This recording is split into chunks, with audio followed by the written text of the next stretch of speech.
नमस्कार मित्रों, मैं मोनू भट्ट और आप देख रहे हैं इकोनॉमिक्स ऑनलाइन स्टडी। आज का जो मेरा वीडियो बनाने का पर्पस है बेसिकली वो ये है कि जिन बच्चों ने अभी 10th क्लास पास की है उनसे मुखातिब होना कि वो अपने करियर में क्या ऑप्शंस चुन सकते हैं, किन सब्जेक्ट्स को वो स्टडी कर सकते हैं। मैं अपना वीडियो स्टार्ट करूं उससे पहले सबसे पहले तो मैं आपको इस बात की बधाई देना चाहूँगा कि आपने 10th क्लास को पास कर लिया। आपको और आपके पेरेंट्स को बहुत बहुत बधाई।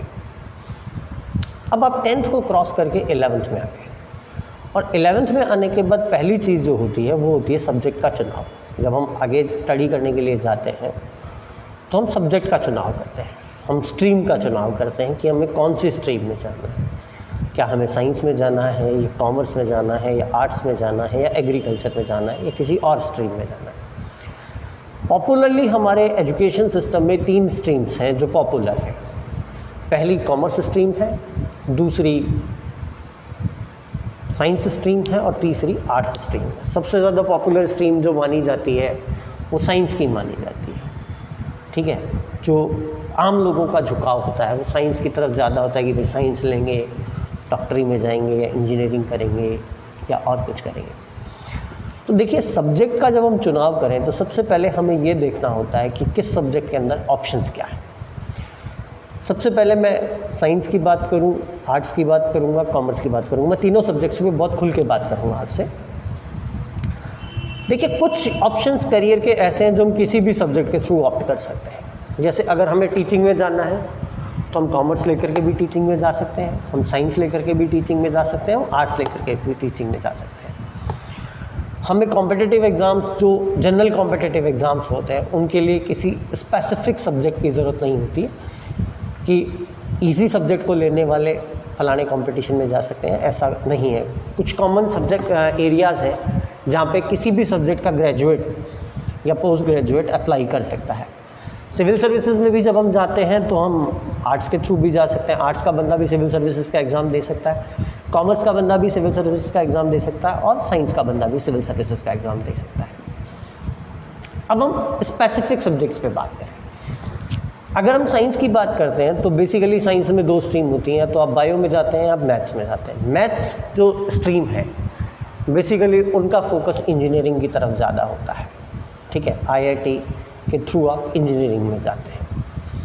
बायो जब आप लेते हैं तो आपका फोकस मेडिकल की तरफ होता है। जनरली मेडिकल में जाने वाले लोग बायो को ज़्यादा ऑप्ट करना पसंद करते हैं, बायो को ऑप्ट करते हैं। कॉमर्स में जब हम आते हैं तो हम चार्टर्ड अकाउंटेंट की बात करते हैं, CS की बात करते हैं या CS की बात करते हैं। कंपनी सेक्रेटरी या चार्टर्ड अकाउंटेंट, ये कॉमर्स से रिलेटेड स्पेसिफिक कोर्सेज हैं। आर्ट्स में ऐसा कोई स्पेसिफिक कोर्स नहीं है, लेकिन सिविल सर्विसेज जो लोग दे रहे हैं उनके लिए थोड़ा सा आर्ट्स बेनिफिशियल होती है, क्योंकि जनरल नॉलेज का जो मामला है वो आर्ट्स में काफ़ी कवर होता है।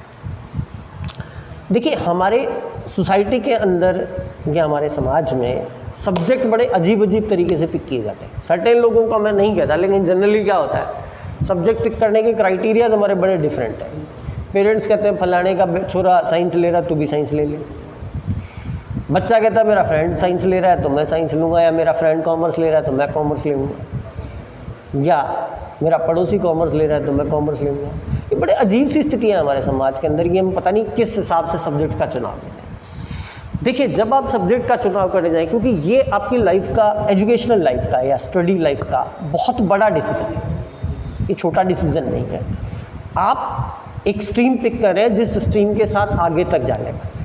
मैं ये वीडियो क्यों बना रहा हूँ, क्योंकि मैंने इस प्रॉब्लम को फेस किया है। जब मैं 10th पास आउट करके निकला तो लोगों के देखा देख मैंने साइंस ले ली और मुझे पता ही नहीं था, मुझे ये पता नहीं था कि मैं शायद साइंस के लिए नहीं बना। आखिरकार 12th पास करने के बाद मुझे साइंस छोड़नी पड़ी और फिर मुझे स्ट्रीम चेंज करनी पड़ी। तो मैंने मेरी लाइफ में बहुत सारी प्रॉब्लम्स फेस करी और उन प्रॉब्लम्स को चलो ठीक है मैं ओवरकम करके बाहर आ गया और आज मैं ठीक ठाक प्लेस पर हूँ। लेकिन आपको रोल बैक करना पड़े, ये एक बड़ी अजीब सी सिचुएशन हो जाती है। तो जब भी आप सब्जेक्ट का चुनाव कर रहे हैं कि मुझे साइंस लेना है या मुझे कॉमर्स लेना है या मुझे आर्ट्स लेना है, तो सबसे पहले आप ये देखिए कि आप अपनी लाइफ में क्या करना चाहते हैं, ठीक है। मुझे क्या बनना है, एक अंदर की इंटेंशन होती है कि मुझे मेरी लाइफ में ये बनना है। तो जब वो इंटेंशन या जो गोल आपने सेट किया है आपकी स्टडी उस गोल को कॉम्प्लीमेंट करनी चाहिए। फ़र्ज़ कीजिए मेरे दिमाग में ये है, बचपन से मेरे दिमाग में ये है कि मुझे सिविल सर्विसेज में जाना है, और मैं ले रहा हूँ फिर कुछ और सब्जेक्ट जो सिविल सर्विसेज को कॉम्प्लीमेंट नहीं करते हैं, तो पहले तो मैं उस सब्जेक्ट में माथा फोड़ता रहूँगा, उसके बाद जा करके मुझे सिविल सर्विसेज में माथा फोड़ना पड़ेगा। तो मेरे लिए डबल मार हो गई कि नहीं?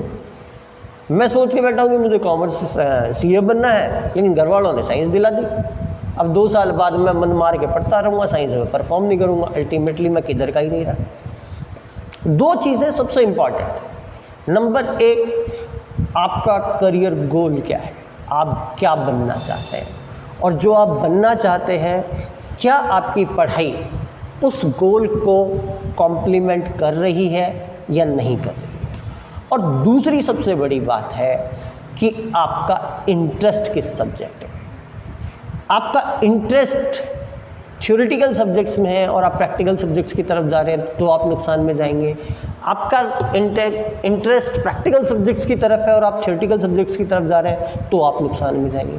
तो अल्टीमेटली सबसे बड़ी चीज़ है, देखिए परफॉर्म आपने करना है, पढ़ाई आपने करनी है। बाकी सब लोग जो आपके सराउंडिंग में हैं, जो ज्ञान देने वाले हैं, आपके पड़ोसी भी आपको ज्ञान देंगे, आपके घर वाले भी आपको कहेंगे, आपसे रिलेटेड और लोग भी आपको ज्ञान देंगे, लेकिन अल्टीमेटली परफॉर्म आपने करना है। अगर आप सक्सेसफुल हैं तब तो ये सभी लोग जो आपके सराउंडिंग में ये आपके साथ खड़े रहेंगे, लेकिन अगर आप उनके कहे अनुसार सब्जेक्ट का चुनाव कर रहे हैं और आप अनसक्सेस हो गए तो उस अनसक्सेस की जिम्मेदारी लेने वाला कोई नहीं होगा।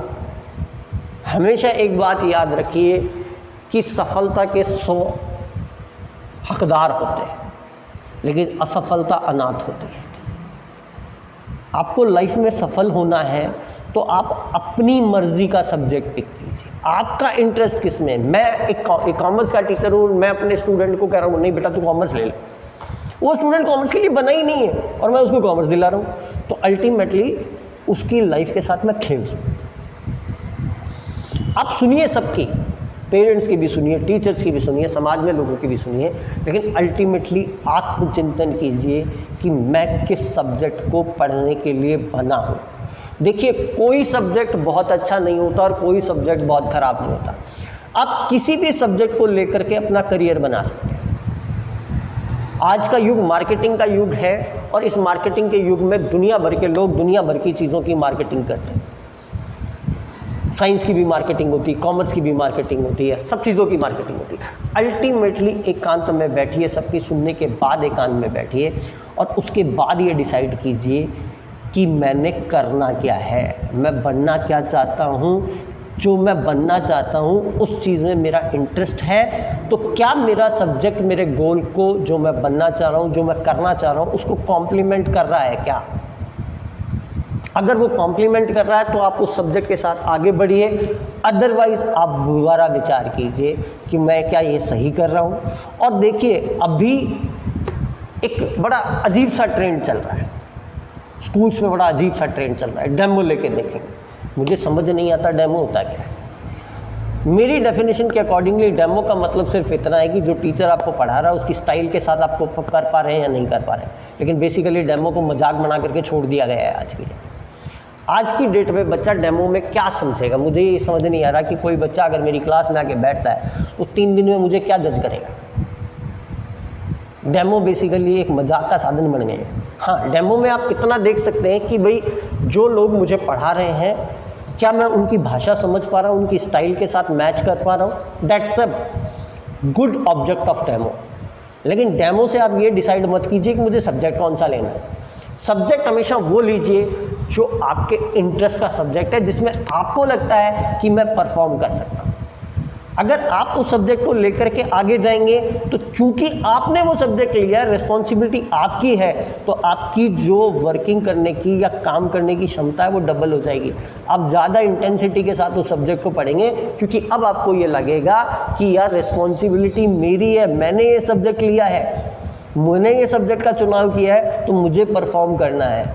ठीक है, इसलिए आप उसको ज़्यादा बेटर तरीके से पढ़ेंगे। और अगर आप किसी और के कहे में जाएंगे तो फिर आप हमेशा आप विक्टिम ढूंढेंगे कि यार मैंने तो लिया नहीं है सब्जेक्ट, मेरे को तो पापा ने दिलाया था। अब मैं पास अच्छे नंबर आ गए तो मेरी है, ख़राब आ गए तो पापा आपने दिलाया था। लेकिन अल्टीमेटली देखिए घर वालों का भी नुकसान होगा, आपका भी नुकसान होगा। मेरा सिर्फ आपसे इतना ही कहना है, मैं बहुत ज़्यादा बात नहीं करूँगा, कि आप अपने सब्जेक्ट का चुनाव अपने इंटरेस्ट के अकॉर्डिंगली कीजिए। आपको साइंस में इंटरेस्ट है, आपका एनालिटिकल दिमाग चलता है, आप डेफिनेटली साइंस में जाइए। आपको कॉमर्स में इंटरेस्ट है, आप कॉमर्स में जाइए। आपको आर्ट्स में इंटरेस्ट है, आर्ट्स में। ऐसा नहीं है कि आर्ट्स का आदमी कोई ख़राब होता है, आर्ट्स का आदमी भी परफॉर्म करता है। और जब आप मन की करते हैं और सोच के करते हैं, अपने इंटरेस्ट के साथ आप आगे बढ़ते हैं, तो आप लाइफ में बहुत आगे जाते हैं। अगर यही चीज़ें, ऐसी चीज़ें नहीं होती तो शायद सचिन तेंदुलकर 10th पास करके भी एक अच्छा क्रिकेटर नहीं बन पाता, क्योंकि उसका इंटरेस्ट क्रिकेट में था, वो क्रिकेट में आगे बढ़ा। आपका इंटरेस्ट जिसमें है, आप उसमें आगे बढ़िए, उस सब्जेक्ट का चुनाव कीजिए। मैं दावे के साथ कहता हूँ कि आप लाइफ में आगे बढ़ेंगे, अच्छा परफॉर्म करेंगे। Thank you very much.